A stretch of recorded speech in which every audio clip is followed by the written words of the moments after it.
often, at least to play, but it is really hard and diligent work.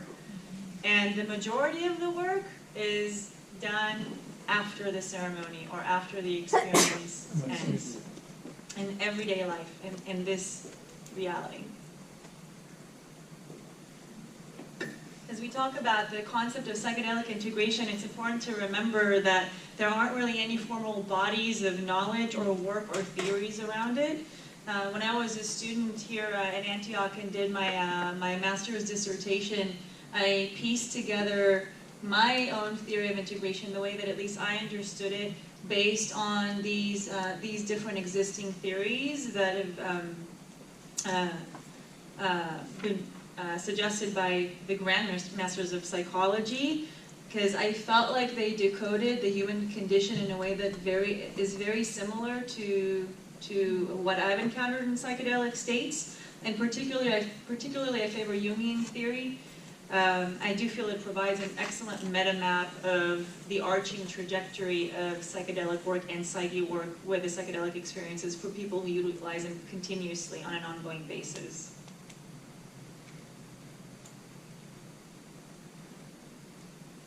Integration seems to be directly correlated to experiences that are approached in a psycho-spiritual manner. And as we discussed earlier, these experiences in which the context is decided ahead of time with an emphasis on intentionality. And these experiences take into account that psychedelics do have an incredibly high potential to cause massive shifts in the user's life, and thus the person should do well or could do well with planning for this change. And as we mentioned, these experiences are in so many ways completely unpredictable, and they have the potential to manifest still in extraordinary and actually surprisingly thematic ways.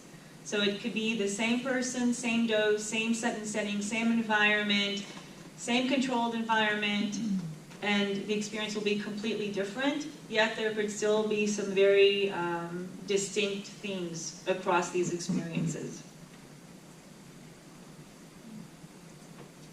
Ben talked about the mystical state earlier, and it is one at the transpersonal state, which is very similar to the mystical state. It's a very strong theme that is an embodiment of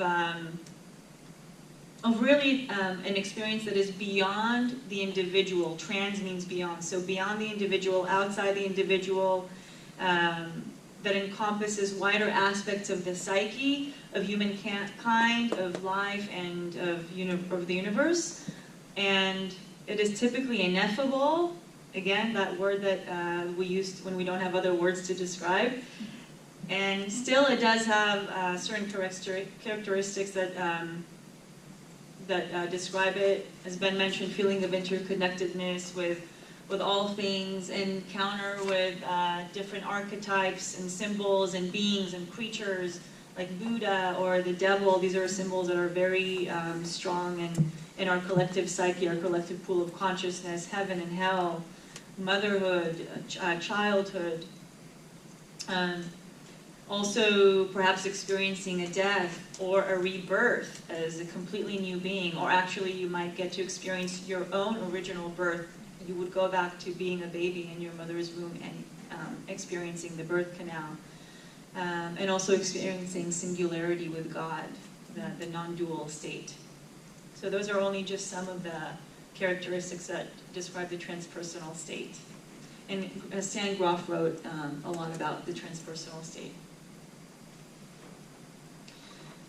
And these are additional themes of the psychedelic experience shown here through Jungian concepts on one of Carl Jung's mandalas that he has in his red book.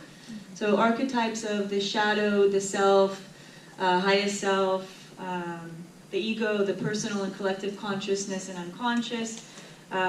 These are all in addition to other psychic content, personal psychic content that manifests in each individual, like memories and guidance from our ancestors or lineage, and perhaps even repressed childhood memories, repressed childhood traumas, from our infanthood. These things can certainly come up in psychedelic states and can feel extremely true and real, as if you've experienced it just this very moment. So another thing important to remember, that all these things can come up in psychedelic states. And here is another depiction of a psychedelic theme, the challenging or the bad trip. What some people might consider to be difficult or negative, or again a bad trip. So if we look at this, this painting, we can see archetypes of the devil, of murder, of death, of sexuality. There's a vulnerability as the man is being impaled, and the great cosmic joke is depicted by that evil, cruel-looking clown in the background, and the goose with the golden egg here on the bottom. That's apparently some artistic illusion that a stranger is drawing mysteriously. So there's a lot going on there, and it's generally a good idea to remember that difficult experiences are not the same as bad. They're not the same as negative. Challenging, yes, and the idea, again, remember how we talked about earlier that psychedelics, their nature is to expand us. They come and to help us expand our view, expand our consciousness, expand our understanding of life.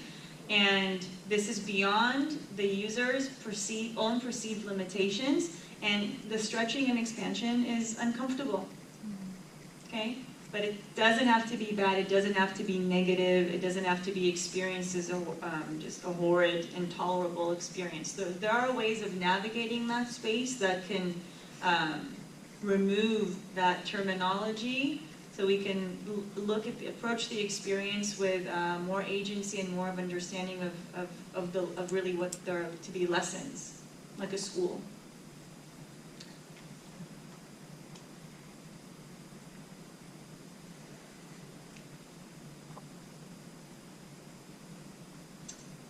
When psychedelic education and preparation strategies are not widely available, and for the chance that some psychedelic journeys, again, can be way more challenging than we want them to be, right? So maybe not bad, but still very challenging.